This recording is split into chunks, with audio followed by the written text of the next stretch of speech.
అయ్యప్ప స్వామి చరిత్ర గురించి ఇప్పుడు మనం తెలుసుకుందాం. అయ్యప్ప స్వామి హిందూ దేవతలలో ఒకరు. ఈయనను హరిహరసుతుడని, ధర్మశాస్త్ర మణికంఠుడని కూడా పిలుస్తారు. అయ్యప్ప పూజా సాంప్రదాయం అధికంగా దక్షిణ భారతదేశంలో ఉంది. అయ్య అంటే విష్ణువు, అప్ప అంటే శివుడు అనే పేర్ల సంగమంతో అయ్యప్ప నామం పుట్టింది. మహిషి అనే రాక్షసుని చంపి అయ్యప్ప శబరిమలైలో వెలిశాడు. కేరళలోని శబరిమలై హిందువుల ప్రధాన యాత్రా స్థలాలలో ఒకటి. శబరిమలైలో అయ్యప్పను బ్రహ్మచారిగా పూజిస్తారు. శబరిమలైలోని ప్రధాన దేవాలయమే కాకుండా అనేక దేవాలయాలు ఉన్నాయి. కేరళలోనే కులతపులో ఇతనిని బాలుని రూపంలో అర్చిస్తారు. అచ్చన్ కోవిల్లో పుష్కలపూర్ణ అనే దేవేరుల సమేతుడైన అయ్యప్పను పూజిస్తారు. శబరిమలైలోని అయ్యప్ప సన్నిధికి ఏటా 5,000 కోట్ల మంది భక్తులు దర్శనార్థులై వెళుతుంటారు. కంచిలోని కామాక్షి అమ్మవారి ప్రధాన ఆలయం వెనుక వైపు చేతిలో కొరడాతో అయ్యప్ప తన ఇరువురు దేవుళ్లతో దర్శనమిస్తారు. ఇదే రూపంలో కంచిలోని ఇతర దేవాలయాలలో కూడా దర్శనమిస్తారు.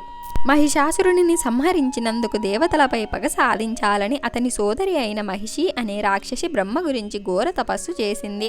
బ్రహ్మ ప్రత్యక్షమైన తర్వాత మహిషి బ్రహ్మను ఈ విధంగా కోరుకుంది. శివుడికి కేశవుడికి పుట్టిన సంతానం తప్ప నన్నెవరూ జయించకూడదు. అది కూడా ఆ హరిహర తనయుడు 12 ఏళ్ల పాటు భూలోకంలోని ఒక రాజు వద్ద సేవాధర్మం నిర్వర్తించాలి. అలా కాని పక్షంలో అతడు కూడా నా ముందు ఓడిపోవాలి అనం వరం కోరింది మహిషి.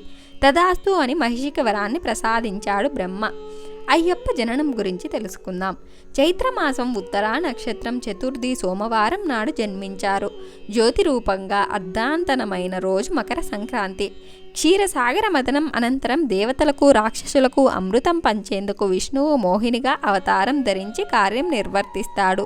తర్వాత అదే రూపంలో విహరిస్తున్న మోహినిని చూసి శివుడు ఆమె పట్ల ఆకర్షించబడతాడు.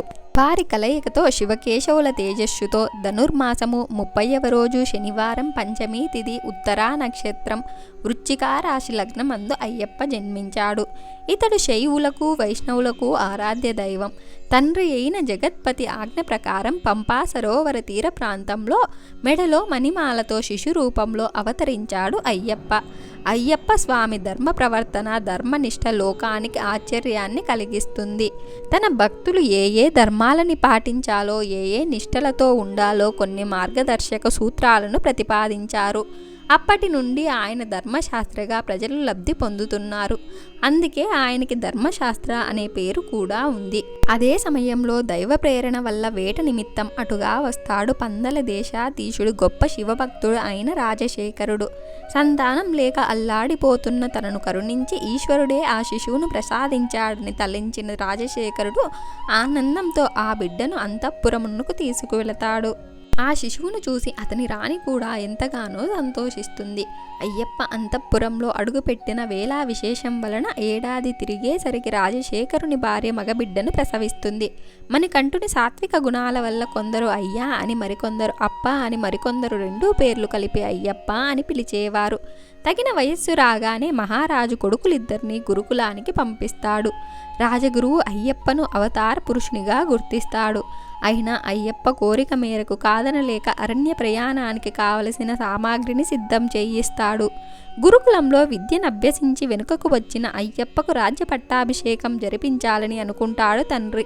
కానీ అది తల్లికి ఇష్టం లేక తలనొప్పి అని నాటకమాడి వైద్యులతో వ్యాధి తగ్గుటకు పులిపాలు కావాలని చెప్పిస్తుంది. నే వెళ్ళి తీసుకువస్తానని తెప్పి బయలుదేరతాడు అయ్యప్ప. మహిషి వధ గురించి ఇప్పుడు మనం తెలుసుకుందాం.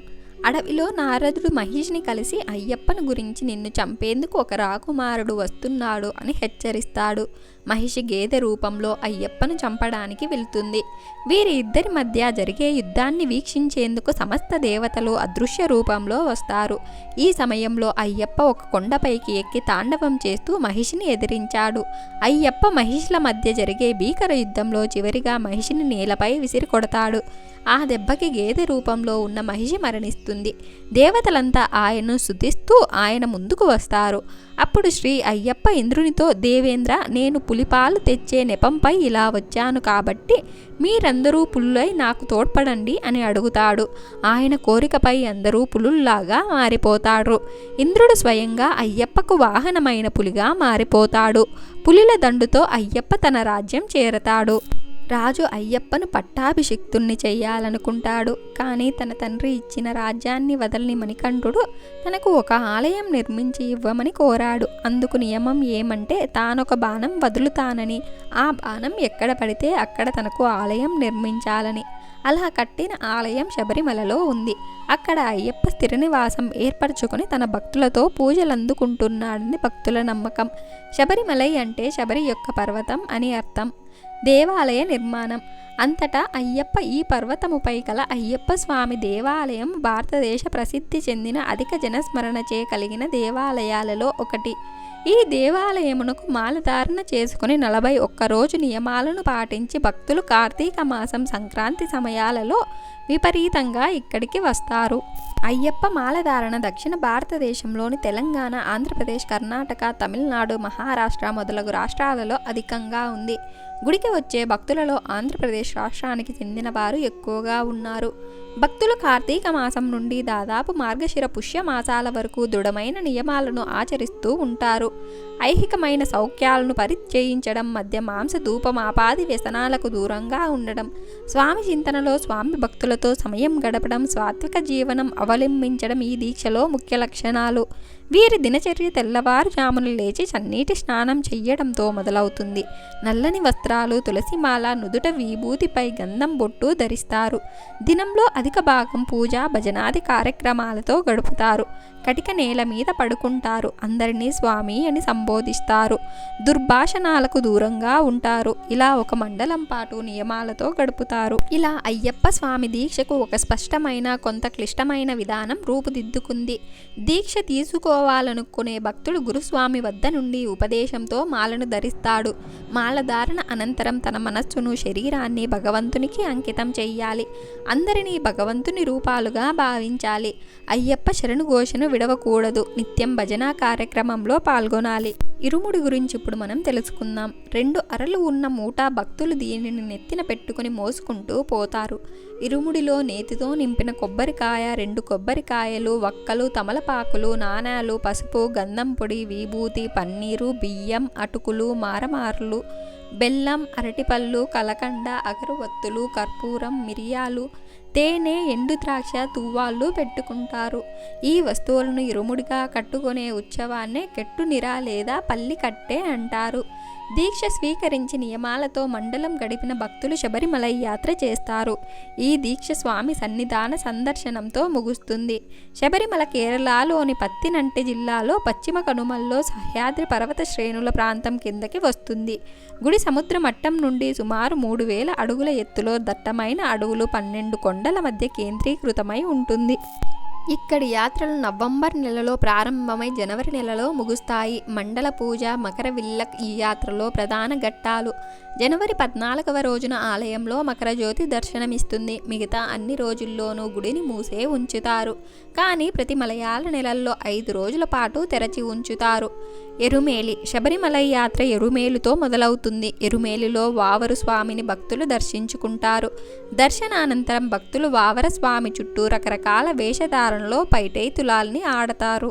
ఈ ఎరుమేలి వద్ద ఉన్న ధర్మశాస్త్ర ఆలయంలో అయ్యప్ప స్వామి ధనుర్బాణధారి అయి ఉంటాడు. ఇక్కడ వినాయకుడు కూడా కొలువై ఉంటాడు. ఈయనను కన్నెమూల గణపతి అని కూడా అంటారు. ఇక్కడ భక్తులు కొబ్బరికాయ కొడతారు. పాదయాత్ర గురించి ఇప్పుడు మనం తెలుసుకుందాం. ఇక్కడి నుండి భక్తుల పాదయాత్ర మొదలవుతుంది. పాదయాత్రకు 2 మార్గాలున్నాయి. పెద్ద పాదం అనేది కొండల మధ్య దట్టమైన అరణ్యంలో ఉన్న కాలిబాట. ఇది 80 కిలోమీటర్ల దారి. దారిలో పెరూర్ తోడు, కాలైకట్టి అనే స్థలాలున్నాయి. ఇక్కడికి కొద్ది దూరంలోనే అలదా నది ఉంది. ఈ నదిలో స్నానం చేసి భక్తులు నది నుండి 2 రాళ్లను తీసుకుని వెళతారు. ఆ రాళ్లు కలిత ముకుంద వద్ద పడేస్తారు. తర్వాత యాత్ర ముందుకు సాగి కరిమలా కొండ చేరుకుంటారు. కరిమలా కొండ ఎక్కడం చాలా కఠినంగా ఉంటుందని భక్తులు చెబుతుంటారు. కరిమలా కొండ ఎక్కేందుకు ఎంత కష్టంగా ఉంటుందో, ఏటవాలుగా ఉన్న కొండపై నుంచి కిందకు దిగుతుండగా కాలు వణుకుతుంటాయని, ఎక్కడో లోయలో పడిపోతామని కూడా భయపడుతూ ఉంటారు. స్వామియే శరణమయ్యప్ప అంటూ వేడుకుంటూ సాక్షాత్తు జ్యోతి స్వరూపుడు హరిహర పుత్రుడైన ఆ అయ్యప్ప స్వామి పాదయాత్రలో దీక్ష తీసుకున్న స్వాముల రూపంలో వచ్చి భక్తుల సన్నిధానం వరకు తీసుకెళ్లి దర్శనం ఇవ్వడంతో పాటు వారి కోరికలను కూడా తీరుస్తాడని వేద పండితులు అంటారు. పెరియాన పట్టం, చెరియాన్ పట్టం అనే స్థలాల గుండా పంబా నది చేరుకొని పంబలో స్నానం చేసిన తర్వాత భక్తులు పెద్ద పాదంలో పడిన కష్టాలను మరిచిపోవడంతో పాటు కొత్త ఉత్సాహంతో సన్నిధానానికి బయలుదేరతాడు. అక్కడే పంబా అనే గ్రామం కూడా ఉంది. ఇక్కడి నుండి స్వామి సన్నిధానానికి 7 కిలోమీటర్ల దూరం ఉంటుంది. చిన్న పాద మార్గంలో బస్సులు కూడా తిరుగుతాయి. బస్సులపై పంబా నది వరకు చేరుకోవచ్చు. చివరి 4 కిలోమీటర్లు మాత్రం కాలినడకన వెళ్ళాలి. భక్తులు పంబా నదిలో స్నానం చేసి ఇరుముడిని తలపై పెట్టుకుని అయ్యప్ప శరణఘోషతో నీలిమల అనే కొండ మార్గం ద్వారా ప్రయాణిస్తారు. కన్యస్వాములు తమతో తెచ్చిన ఒక బాణాన్ని దారిలో శరంగుత్తి అనే చోట ఉంచుతారు. ఇక్కడి నుండి అయ్యప్ప సన్నిధానానికి 1 కిలోమీటర్ దూరం ఉంటుంది. సన్నిధానం వద్ద ఉన్న 18 మెట్లు 18 అంటారు. 41 రోజులు దీక్ష చేసుకొని ఇరుముడి ధరించిన వారు మాత్రమే ఈ మెట్లు ఎక్కేందుకు అర్హత కలిగి ఉంటారని కథనం. ఒక్కో మెట్టుకు ఒక్కో అధిష్టాన దేవత ఉంటుంది. సన్నిధానానికి 18 మెట్లు నమస్కరిస్తూ స్తోత్రాలు పఠిస్తూ మెట్లను ఎక్కుతారు. ఒకవేళ 41 రోజుల దీక్ష చేయకుండా 18 ఎక్కినచో ఆయా భక్తుల కోరికలు తీరవని వేద పండితులు అంటారు. ఆ ఆలయంలో స్వామి కొలువైన సందర్భంగా 18 వాయిద్యాలను మ్రోగించారట. సన్నిధానంలో పానవట్టం పైన అయ్యప్ప కూర్చుని ఉన్న భంగిమల్లో దర్శనమిస్తాడు.